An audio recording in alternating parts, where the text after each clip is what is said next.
Now let me explain what AI credits in CapCut are, and the various types available.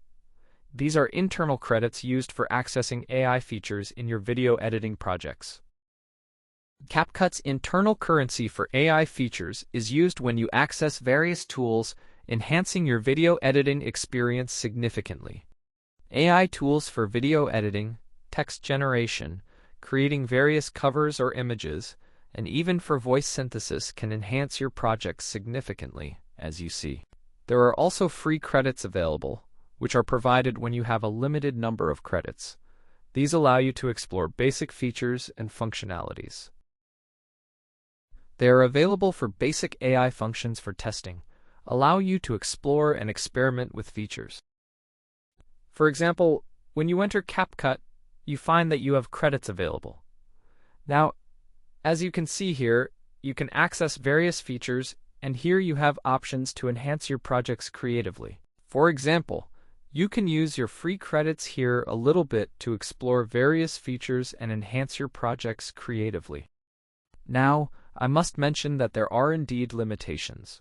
As you can see here, these credits can run out quickly, and there is a specific limit on how many you can use. Generating can be slow at times. For example, when you click Generate while using your free credits, be patient.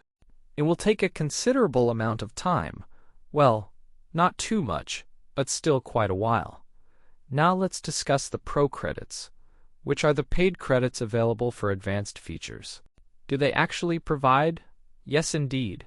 You receive more AI credits each month, along with access to advanced AI models for enhanced features. For example, as you enter CapCut, you have credits available. Let's explore the same function where you can use those credits effectively. For example, just click this option, enter a bit of text, like this amount of text, while using your free AI credits now. With Pro credits, you can select all these advanced features and click Generate, as you can see here, for better results. Yes, you can write more text, like right here, and also enjoy quick generation of content, as you can see right now. The Pro subscription sometimes offers bonus credits at the start, ensuring smooth operation of AI features. This enhances your creative experience significantly. That's about it for now. Thank you all for watching, wishing everyone good luck, and goodbye for now, as you can see here.